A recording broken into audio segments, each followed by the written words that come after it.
Welcome to day 22 of 30. We are doing plyometrics on easy mode, and today we are doing skater jumps with pauses. I was meant to hold that, so I'm not a great teacher. Don't get me wrong, lateral movements are hard. When you come and you bound laterally, that's a lot of glute med stability and also ankle stability. So every time you land in your skater jump, a lot of your ankle is going to shake. The other thing is when you land in your skater jump and you hold the pause, there is ever so slightly that chance of landing and then caving into valgus. When you land, you're naturally in valgus. So what we got to do is practice our skater jumps and really just dig our feet into the ground and hold that stability right there. So coming across, another skater jump, holding in that stability, coming across. You're kind of buffering all that load. Stability in your ankles, knees, glutes. You'll feel it well up in your booty, mum. And that's what we want to train. So skater jumps, holding for at least 1 split second before you're bounding off into the other step. Two, do whatever it takes to land your balance. You can really make it as agile as you want. Flare out your leg, really hold that pause. Instead of aborting, you do not want to abort into your skater jumps because you're not actually practicing that isometric hold. So hold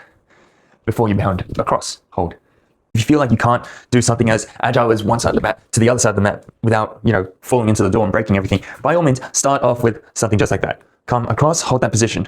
Come across, hold that position. Make sure you have an arch in your longitudinal arch of the foot. Make sure your toes are grabbing into the ground. Make sure you're slightly bent. You're not landing in like a stiff leg kind of scarecrow position, but you're absorbing everything with your toes, with your ankles, with your knees, switching on this muscle before you abort into the next jump. And you're going to find yourself skater jumping more laterally and laterally and laterally. And then let's say we get super pro, you can even add a weight. So adding a weight, holding the weight however you want. You can hold it in like a sort of goblet style. You can start off with small bounds, holding in your balance before you're coming off into another skater jump, holding in your balance. And you're gradually getting wider, hold, and wider, hold. And you're just practicing safe knee mechanisms at the same time. Knee control through your toes and your glute med, glute min.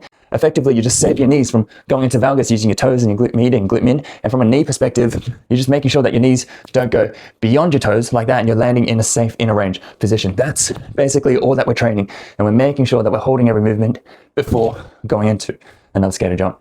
Take every single means possible to hold your balance. So really good way to start off with plyometrics. Now you're starting off with 3 lots of 10, start small, gradually get wider and wider and wider, jump for lateral max and see how long you can hold your balance for.